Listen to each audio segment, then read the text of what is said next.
새벽 시간마다 함께 예레미야서를 살펴보고 있습니다.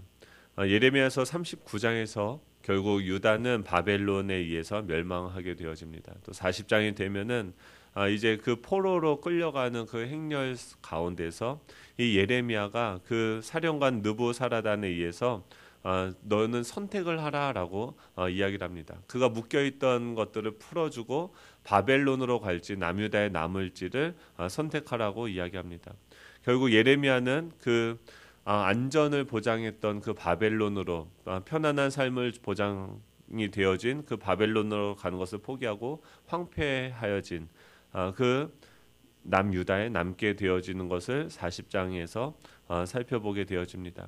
이제 남유다는 이제 바벨론의 왕인 그 바벨론의 왕이 그 아이김의 아들 그다랴에게 총독으로 세워서 대리 통치를 하게 되죠. 이제 이 남유다는 바벨론에 의해서 지배를 받게 되어지는 상황이 됩니다. 그러니까 예레미야가 그 바벨론 그 남유다 지역에 남아 있다 하더라도 바벨론을 섬기게 되어진 것이죠. 예루살렘은 완전히 파괴되었기 때문에 이제 예루살렘의 북쪽으로 10여 킬로 떨어진 그 미스바 지역에 그다랴 정부가 세워지는 것을 어제 본문에서는 볼 수 있습니다. 그곳에 총독으로 세워진 이 그다랴는 그 그다랴의 할아버지는 사반으로 요시야 왕 때 그 종교 개혁을 도왔던 서기관이었습니다. 또 아버지 아이감은 거짓 선지자들과 맞서 예레미야를 지켜줬던 사람이었습니다. 이 총독으로 세워지게 되어져서 지금 어떤 사람이 총독으로 세워졌냐면 이 하나님의 말씀에 그래도 순종하려고 하는 사람이 이 바벨론에 의해서 총독으로 세워지게 됐고 또 그는 그 백성들에게 이렇게 이야기하죠. 바벨론을 섬기자. 그리고 내가 그 바벨론 정부를 상대할 테니까 너희들은 열심히 그 가정을 회복하고 또 농사를 짓고 이런 것들을 너희들은 마음껏 하라고 이야기합니다. 이 그다랴의 선정으로 말미암아서 지금 이 유다의 안정이 시작되어져요. 뭔가 재건이 되어지고 회복이 일어나기 시작되어집니다. 그러면서 이제 그 모든 유다 사람들이 그 쫓겨났던 그다랴가 이제 정치를 잘 하는 것을 보고 안정적으로 회복되어지는 것을 보면서 흩어졌던 그 유다 사람들이 각처에서 돌아오게 되어지고 미스바에서 점차 이제 회복을 해 나아가는 장면들이 어제의 내용이었습니다. 그다랴의 선정으로서 이 유다가 재건되기 시작하자 조속히 이 안정을 취하게 되자 문제가 생깁니다. 그것은 무엇이냐면 지금 이 남유다가 정복이 되어졌으면 그 다음부터는 그 다음에 정복되어져야 되는 곳이 어디냐면 암몬과 모압인 거죠. 이 바벨론에 의해서 그 다음에 지배되어질 그 곳의 왕이 이 암몬 왕이 이 유다가 재건되는 것을 견제하게 되어집니다. 그리고 그 안에 있었던 지금 이 그다랴는 출신이 뭐예요? 서기관 출신인 거예요. 근데 그 가운데 이스마엘이라고 하는 그 왕족 출신인 이스마엘을 부추겨서 어떤 그 안에 어떤 분열이 일어나게 되어지고 또 그 그다랴를 없애버리고 자신의 그 암몬 그 왕이 자신의 영향력으로 이 남유다를 손에 넣으려고 계략을 꾀하게 되어지는 거죠. 우리가 기억해야 되는 것은 무엇이냐면 계속해서 우리는 어떻습니까? 우리 안에 이 하나님의 말씀은 우리를 회복시키시는 일을 하죠. 이 남유다가 황폐해지고 비록 바벨론에 의해서 지배를 받게 되어지지만 그 바벨론 왕에 의해서 어떤 총독이 세워집니까? 하나님의 말씀을 중요하게 생각하는 그 지휘관이 세워지게 되어지는 거예요. 그리고 예레미야가 그곳에 남게 되어지면서 이 총독과 선지자가 함께 연합해서 그 바벨론의 지배를 받지만 그 안에서 남유다 백성들이 회복되어지는 일들을 하나님께서는 하시는 거죠. 그런데 그때 어떤 일이 일어납니까? 하나님의 통치가 임하게 되어졌을 때 하나님의 나라가 그 가정과 또 우리의 삶의 영역에서 하나님의 뜻이 이루어지게 되어졌을 때 우리가 반드시 기억해야 되는 것은 무엇이냐면 그 주변에서 여전히 그 사단은 그 주변의 어떤 여러 가지 세력들, 방법, 환경을 통해서 우리 안에서 역사하고 있는 그 말씀을 삼키고 죽이려고 한다라는 것입니다. 이 사단은 무엇을 건드리게 됩니까? 지금 오늘 1절이죠. 우리 1절 한번 같이 읽어보겠습니다. 시작. 일곱째 달에 왕의 종친 엘리사마의 손자요 느다랴의 아들로서 왕의 장관인 이스마엘이 10사람과 함께 미스바로 가서 아이감의 아들 그다랴에게 이르러 미스바에게 함께 떡을 먹다가 지금 이 이스마엘을 소개하는데 왕의 종친 엘리사마의 손자고 느다랴의 아들로서 왕의 장관인 이스마엘이다라고 이야기합니다. 지금 이스마엘은 출신이 뭐냐면 왕의 후손이에요. 그의 존재를 건드리게 되어져서 그리고 그 앞에 보면은 그런 상황들을 이 군 지휘관인 요하난이 먼저 그 첩보를 접수하게 되어집니다. 그래서 그다랴 총독에게 우리가 조심해야 된다. 지금 그 이스마엘이 뭔가 어떤 계략들을 꾸미고 있다라고 이야기하는 거죠. 그런데 이 그다랴는 어떻습니까? 너무 순진한 거죠. 우리가 하나님의 말씀만 순종하면 되는 거지. 우리가 열심히 선하게 착하게만 살면 되는 거지 라고 생각하면서 누군가 자신을 공격하게 될지도 모른다는, 지금 이스마엘이 자신을 죽이려고 한다라는 그 첩보를 무시하게 됩니다. 그리고 자신이 할 수 있는 영역에서의 최선을 다하게 되어지는 거죠. 근데 결국 그가 어떻게 됩니까? 이스마엘이 10사람과 함께 미스바로 옵니다. 지금 분명히 그 군 지휘관 요하난으로부터 얘기를 들었음에도 불구하고 지금 그렇다고 하면은 이 이스마엘이 사람들을 데리고 자기에게 오는 것을 좀 경계해야 되지 않습니까? 근데 그런 경계를 다 풀어버리고 함께 식사를 하게 되어져요. 같이 떡을 먹게 되어집니다. 그리고 결국 어떻게 되어집니까? 아무런 무장도 하지 않고 그들을 받아들이고 같이 식사를 하는 거죠. 그리고 결국 어떻게 됩니까? 2절부터 4절이죠. 우리 한번 읽겠습니다. 2절부터 4절입니다. 느다랴의 아들 이스마엘과 그와 함께 있던 10사람이 일어나서 바벨론의 왕의 그 땅을 위임했던 사반의 손자 아이감의 아들 그다랴를 칼로 쳐 죽였고, 이스마엘이 또 미스바에서 그다랴와 함께 있던 모두 유다 사람과 거기에 있는 갈대아 군사를 죽였더라. 그가 그다랴를 죽인 지 이틀이 되었어도 이를 아는 사람이 없었더라. 지금 그 이스마엘은요 얼마나 철저하게 준비를 했냐면 그다랴를 죽인 지 이틀이 되었어도 이를 아는 사람이 없다는 완전 범죄를 꿈꾸고 그곳에 와서 그다랴에게 반역을 범한 것이죠. 2절에 보면 이스마엘과 그와 함께 있던 10사람이 일어나서 그다랴를 칼로 쳐 죽였고, 또 그와 함께 있던 모든 유다 사람을 죽였고, 또 거기 파견 나와 있던 갈대아 군사 바벨론의 군사들도 다 죽이게 됩니다. 지금 이게 뭐예요? 그냥 우리도 똑같은 오류를 범하는 거죠.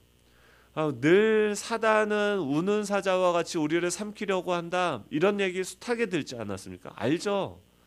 근데 정작 우리의 실질적인 삶 가운데서 사단이 우리를 공격하고 있다, 우리의 마음을 빼앗아 가려고 한다, 이런 것에 대해서 늘 깨어서 경각심을 가지고선 우리의 마음을 지키려고 합니까? 그러지 않죠. 무장을 다 내려놓고 그냥 어떤 생각이 오든지 어떤 이야기를 듣든지 그냥 다 받아들이고 함께 식탁에서 이게 하나님의 말씀인지 나를 죽이려고 하는 사단의 그런 소리인지 구별하지 못한 채 그 말씀들을 그냥 먹고 삼키게 되는 거죠. 하나님의 말씀을 듣고 그것에 순전하게 순종하려고 하지만 너무 순진한 거죠. 계속해서 이 암몬 사람은요 어떤 방식으로 공격을 합니까? 이스마엘의 존재감을 건드리게 돼요. 그의 자격지심을 건드려서 시기심을 갖게 하고 같은 편들끼리 싸워서 결국 그 지도자인 그다랴와 모든 유다 사람과 갈대아 군사를 죽이게 되어지는 거죠. 이제 좀 하나님의 말씀대로 그 땅을 지배하고 통치하려고 하는 지휘관이 생기고 선지자가 같이 협력해서 뭔가 하나님의 말씀들이 부응하려고 하니까 어떤 일이 일어납니까? 계속 사단은 여러 가지 우리 안에 있는 연약함을 통해서 공격하게 되어지고 또 서로를 죽이게 되어지는 그런 일들을 벌이게 되어지는 거죠.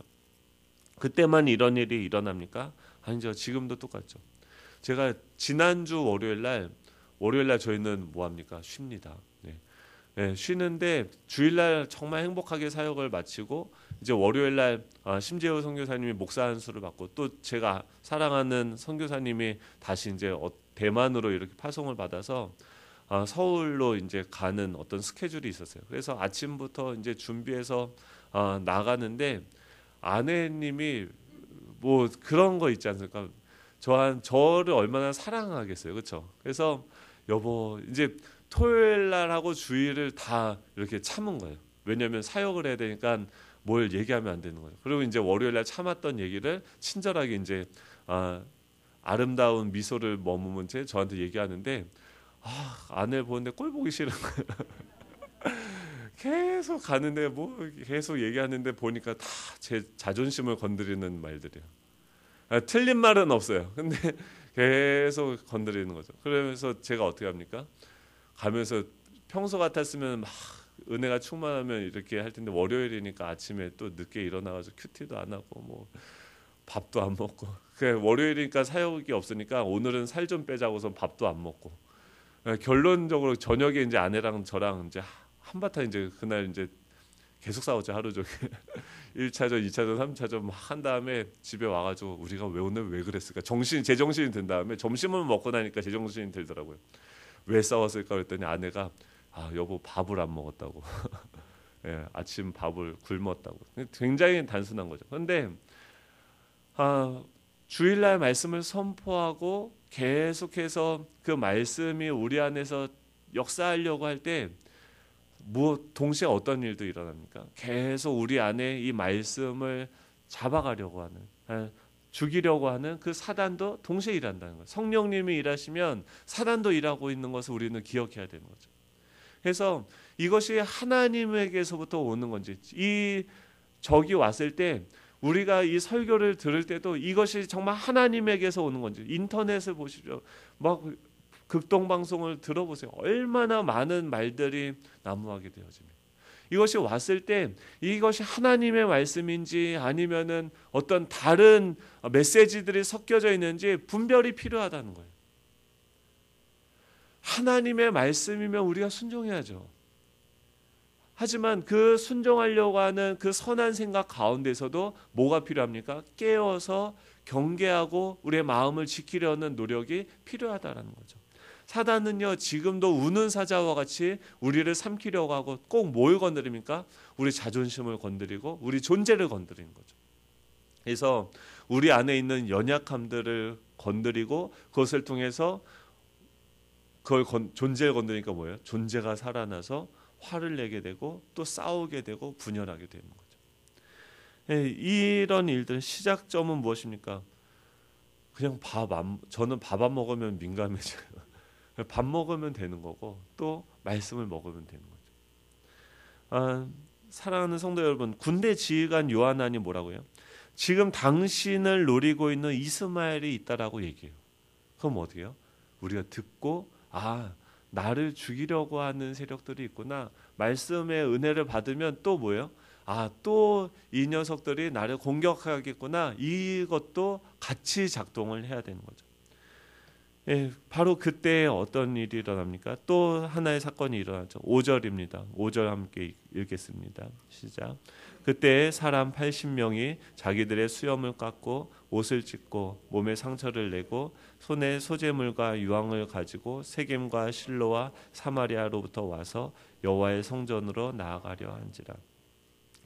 지금 그렇게 지휘관을 죽였고요. 또 그곳의 군대와 또 그곳에 함께 있는 그 사람들을 유다 사람들을 이 이스마엘이 다 죽이게 되어졌습니다. 그리고 그때 어떤 일이 일어났냐면 지금 이 미스바에서 부흥이 일어나고 회복이 일어나니까 저쪽 북이스라엘 예전에 멸망했던 그 북이스라엘에서 세겜과 실로와 그 사마리아 그곳의 남은 자들이 지금 이쪽 미스바로 하나님의 성전이 있는 그 예루살렘으로 그 소식을 듣고 울면서 나오고 있는 것이 보여지게 됩니다. 예루살렘이 함락되고 성전이 무너졌다는 소식을 듣고 이들은 애통한 마음으로 제사를 드릴, 예배를 드릴 준비를 가지고 손에 소제물과 유황을 가지고 그 성전으로 지금 나아오고 있는 거죠. 그러자 6절에 보면 어떻습니까? 느다냐의 아들 이스마엘이 그들을 영접하러 미스바에 나와 울면서 가다가 그들을 만나 아이감의 아들 그데라에게로 가자 하더라라고. 그러니까 이 이스마엘이 그들을 영접하는데 어떻게 영접합니까? 미스바에서 같이 우는 거예요. 울면서. 거짓인 거죠. 속이는 거죠. 다 죽여놓고선 그 사람들과 함께 나도 이 성전이 무너진 게 너무 마음이 아프다라는 거짓된 그 모습을 보이면서 자신도 예루살렘 함락을 슬퍼하는 자처럼 보이도록 거짓으로 울면서 그들을 어디로 갑니까? 7절에 보면은 7절 같이 읽어볼까요? 시작. 그들이 성읍 중앙에 이를 때 느다냐의 아들 이스마엘이 자기와 함께 있던 사람들과 더불어 그들을 죽여 구덩이 가운데 던지니라. 80명이나 지금 오게 되어졌는데 그 사람들 어떻게 해요? 죽이게 되는 거죠. 그 왜 죽입니까? 7절부터 9절까지는 계속 그 내용이 나오는데 8절에 보면 그 중에 10사람은 이스마엘에게 이르기를 우리가 밀과 보리와 기름과 꿀을 밭에 감추었으니 우리를 죽이지 말라. 그러니까 자기들한테 감춘 양식이 있다라고 하니까 그 10명은 죽이지 않았습니다. 지금 이 사람들은 그러니까 왜 이 사람들을 죽인 거예요? 그 사람들을 통해서 어떤 자신의 이익을 유지하기 위해서 계속해서 지금 그 지휘관을 죽이고 나서 그 사실을 모르는 사람들이 오게 되어지니까 자신이 그 지었던 그 죄를 숨기고 또 자신의 이익을 추구하기 위해서 무엇이 됩니까? 계속해서 사람들을 죽이는 그 마음이 그 생각이 그 안에 작동하고 지배하게 되어지는 거죠. 그러니까 사단은 계속해서 우리의 연약함을 통해서 역사에서 우리의 자신의 이익을 추구하는 것처럼 이야기하지만 어떤 자신의 그 죄를 감추기 위해서 어떤 자신의 상처를 건드리니까 그것을 보호하기 위해서 하지만 결국 어떻게 됩니까? 계속해서 사람들을 죽이게 되어지는 거죠. 지금도 계속해서 이런 일이 일어나는 거죠. 사실 그 사람들이 이곳에 왜 나오게 되어집니까? 그 땅에 와서 하나님을 그 황폐한 땅에서 그들은 왜 그 황폐한 땅으로 나왔습니까? 그곳에서 그럼에도 불구하고 이 땅을 회복하실 그 하나님의 언약을 신뢰함으로 말미암아 하나님께 찬양하는 거죠. 우리한테 지금 이 사람들한테 이 바벨론이 포로로 끌려가고 이 황폐한 땅에 이들을 남겨두시는 하나님의 목적은 무엇입니까? 이들이 바벨론 땅에 가서 깨닫게 되어지는 것은 무엇입니까? 우리가 참으로 예배할 대상이 하나님밖에 없다라는 것을 그들은 깨닫게 되어져. 그래서 바벨론 땅에서 그 바벨론 강가에서 그 멀리 예루살렘 성전을 바라보면서 거기서 찬양을 합니다. 그 땅에 남아있는 자들도요 무엇을 합니까? 우리도요 예수님을 믿다 보면 이렇게 황폐해질 때가 있죠. 어려워질 때가 있죠. 사도 바울처럼 그 감옥에 갇힐 때가 있는 거죠. 근데 그때가 어떤 때입니까? 하나님의 영광, 그 하나님의 아름다우심을 그 어느 때보다도 깊이 하나님께 찬송과 영광을 올려드림으로써 예배할 수 있는 때죠. 우리가 영원한 하나님의 나라에 들어가서 자랑할 게 뭐가 있겠습니까? 다 하나님의 은혜로 말미암아서 얻게 되어진 건데. 근데 그럼에도 불구하고 자랑할 수 있는 게 있을 것 같아요. 그건 뭡니까? 그때 나는 정말 그 상황에서도 하나님께 찬양과 경배를 드렸다. 우리가 실패한 그 자리에서, 우리의 연약한 자리에서 우리가 완전히 다 내 자아가 산산이 부서지고 조각난 그 자리에서 그런 나를 그럼에도 불구하고 사랑하시고 그런 나를 위해서 자신의 아들을 십자가에 내어주신 그 하나님의 사랑을 우리는 찬양할 수 있는 자유가 있는 거죠. 그 하나님을 예배할 수 있는 자유가 있는 거죠. 그리고 그 찬양이 울려 퍼질 때 그 땅은 어떻게 됩니까? 회복되기 시작합니다. 우리는 어떤 상황에서든지 다시 일어날 수 있는 능력을 가지고 있습니다. 왜 그렇습니까? 하나님이 우리와 함께하는 겁니다. 사단은 계속 뭘 하는 겁니까? 우리 안에 있는 그 하나님의 약속의 말씀, 이 언약을 생각하지 못하고 기억하지 못하고 하나님을 찬양하지 못하게 하는 거죠. 오늘도요, 예, 사단이 같이 막 우리 울면서 여기 막 오늘 이제 7.14 PM 또 수요 어머니 기도에 막 찬양할 거지 않습니까? 어떤 식으로 사단이 역사합니까? 여기 와서 계속해서 자신의 있는 그 문제만 바라보게 합니다. 예, 맞아요. 우리가 와서 기도할 때 우리의 속상한 마음을, 애통한 마음을 하나님한테 울면서 나아가야 되는 거죠. 근데 그게 끝이 아니지 않습니까? 그러나 그럼에도 불구하고 이곳에 살아계신 모든 만물을 다스리고 계시는 그 하나님을 그 아픈 마음 가운데 정말 그 해결되어지지 않는 그 상황 가운데서도 황폐해져서 성전이 다 무너진 그 상태에서도 다시 하나님의 이름을 우리 입에 담고 그분을 찬양하기 시작할 때 하나님은 진정으로 우리를 회복하는 역사를 시작하시는 줄 믿으시기 바랍니다. 예, 어머니 기도회 때 7.14 PM 기도회 때 이곳에서 하나님만을 높여드리는 그 예배가 드려지길 기도해 주시기 바랍니다. 하나님이 어떻게 합니까? 한국교회를 다시 회복시키시고 우리의 연약함과 수치가 다 드러나고 있지 않습니까? 우리가 추구하던 잘못된 가치관들이 무엇인지 하나님이 친절하게 다 보게 하시지 않습니까? 그 모든 상처를 다 싸매고 치유하고 회복하시는 일을 지금 하고 계시는데 그 하나님은 우리가 마땅히 어떻게 해야 됩니까? 찬양해야죠. 끝이 난 게 아니고요. 절망의 상황이 온 것이 아니라 이제 다시 주님을 소망하며 주님을 찬양하고 예배할 때 하나님은 우리 가정을 또 우리가 처한 모든 상황들을 회복시키실 줄 믿으시기 바랍니다. 그럼에도 불구하고 사단은 또 오늘 우리 약점, 연약함, 너 이런데 너의 그 가정은 원래 그런데 막 너는 부모님 어렸을 때부터 무의식에 수많은 걸로 합리화시키면서 우리한테 하나님을 원망하는 것이 합리적이다라고 얘기를 할 거예요. 그 소리는 집어치웁시다. 하나님의 말씀에만 반응하는 거예요. 아들을 내어주신 그 주님께서 어떻게 우리를 망하도록 내버려 두시겠습니까? 이해되지 않는 그 상황에서 하나님을 찬양하고 예배하는, 그래서 승리하는 저와 여러분이 되시길 간절히 소망합니다. 기도하겠습니다. 하나님 아버지.